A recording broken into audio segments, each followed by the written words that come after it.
playing in the NCAA tournament, this is the kind of locker room you want. At the end of the day, celebrations abound, and good reason. We now have our second team into this year's Sweet 16.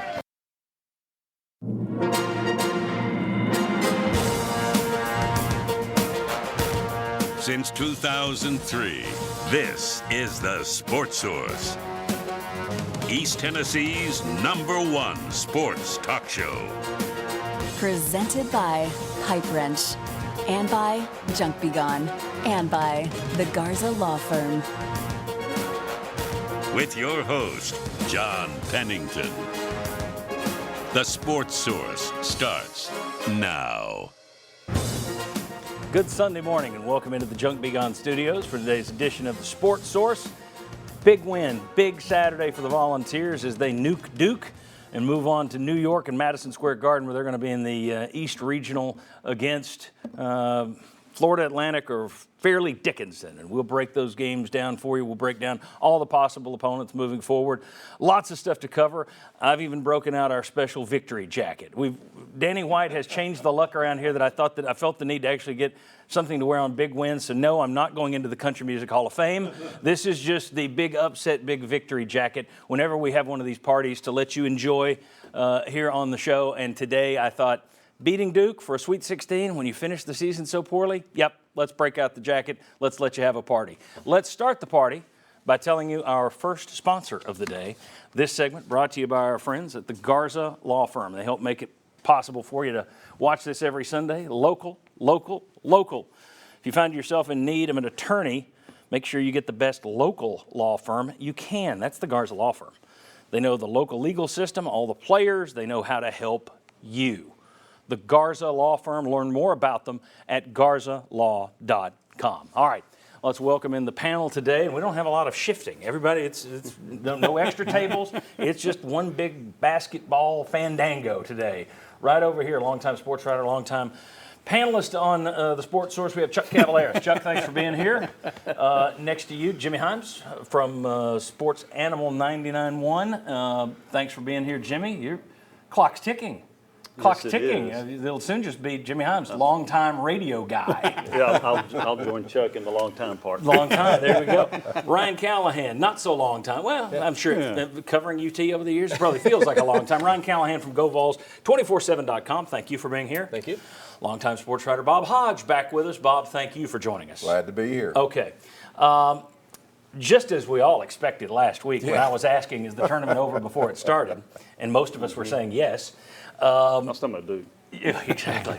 Didn't see that one coming. The then reeling Vols had lost 7 of 12, and now they've bounced Louisiana and Duke to reach the Sweet 16, beat Duke 65-52. 52 tied for the lowest point total ever by Duke in NCAA tournament play. They've played a lot of games. They also had their lowest first half total points ever in an NCAA tournament game against Tennessee. The Vols simply outmuscled Duke, and the star of the game, Olivier Comlois, summed it all up. Let me tell you what he said. Knowing that they had a lot of freshmen, we knew that if we come in and apply more pressure and be tough and physical, then they would have to deal with it. What we were saying before the game the whole time is we were going to bring them into the mud with us and make them play a tough, hard-nosed game and see if they were ready for it. Jimmy, they weren't ready for it. Right from the elbow to the face in the opening minutes, Tennessee took it to Duke, and the plan to go with seniors versus freshmen to take advantage of that. Let's start with the seniors. Olivier Comlois, Santiago Vescovi, spectacular. Well, they were. In fact, Tennessee's postgame celebration was physical. That's Olivier right. Comlois, the 27 points that he had, only 2 other Tennessee players have ever scored that much in an NCAA tournament game. It's one of the greatest performances by a Vol in an NCAA tournament game. He scored 13 points in a row at one stretch. He scored 17 of Tennessee's last 19. That was remarkable what he did. And then Santiago Vescovi, 14 points, 5 rebounds, 5 assists. I thought he played really well. Those 2 guys were outstanding for Tennessee, and I thought they carried Tennessee. And I also thought that into the first half run where they outscored Duke 14-2, I thought that was huge. Yeah, and also the offense just looked so much smoother. I know with 2 fouls, Rick Barnes took took Vescovy out against Louisiana for a long stretch, and the turnovers just kept coming. Yeah. You didn't see that yesterday against what's technically a better Duke defense than what Louisiana had. So I give a lot of credit to Vescovy for the way he played. And the Comwa, when was the last time you saw a Tennessee player have that good of a half? You know, regular season, tournament time, I don't care when it is. I mean, what was it, 23, Jimmy? Yes. 23 of his 27 in the second half, and I was sitting there thinking, when have we seen somebody do this? Duke just didn't have an answer, did they? I mean, it seemed like they would maybe get to where you might feel a little threatened and then no. So, I mean, I didn't even think it was as close as the score made it look. Tennessee didn't have the long lull. Yeah. They didn't. I mean, that lull almost cost them against Louisiana. But they didn't have that yesterday. They avoided it. Shot well in the second half. I was fully expecting that lull because you've seen it even when they've won and won fairly nicely against good teams. You see that lull in almost every one of their games. And I think with 6 minutes to go, you were on almost the exact same situation you were last year against Michigan. You had a lead, you had the ball, and then you fell apart. And I kept expecting that exact same thing, and that's the reason what Kamwal was able to do. And he was able to do it without, you know, he hit the 3 threes before he missed one. But to be able to get inside and do what he did, that's the things you haven't been seeing from Tennessee. And In the post, you missed the lull. Yeah, you missed the lull. And, you know, Duke actually outshot Tennessee yesterday. Their percentage dropped as they started throwing up more at the end, and Tennessee's went up with Kamwa getting hot. But they were outshot. The trick was in the second half, though, they shot about 50%. And that's when they needed it, and it pushed away the lull that we all thought was coming.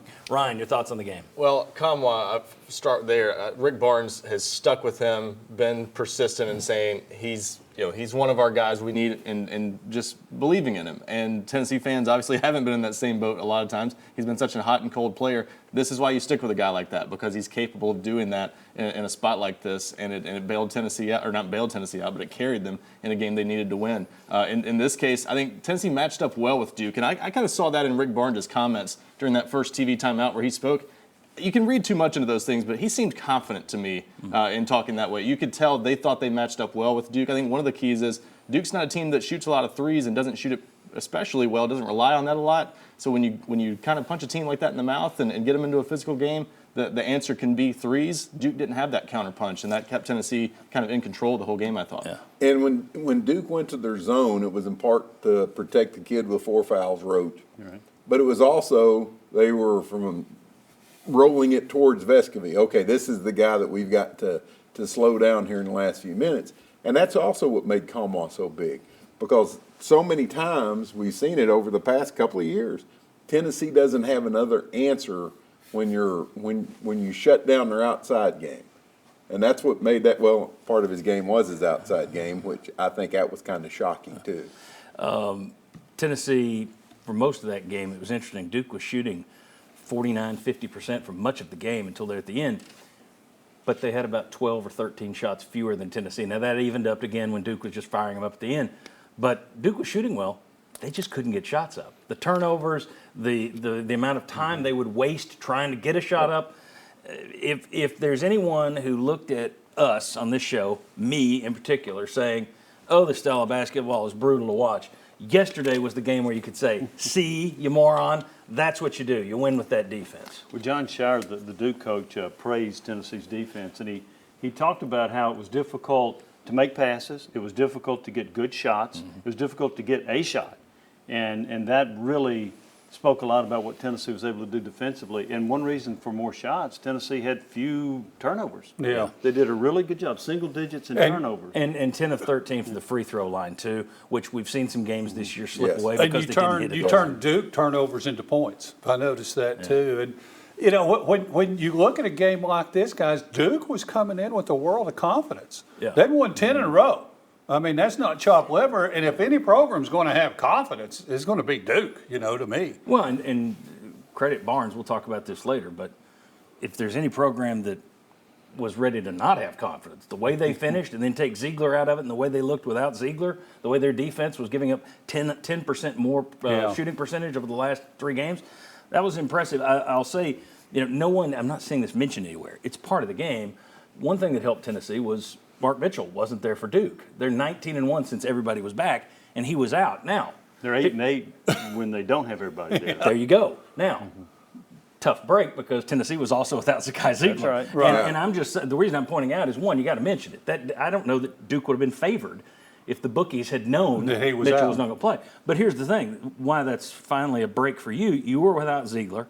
You went into one of these without Alexander. You went into one of these without Fulkerson. You went into last year without Comwell. We broke it all down earlier this year.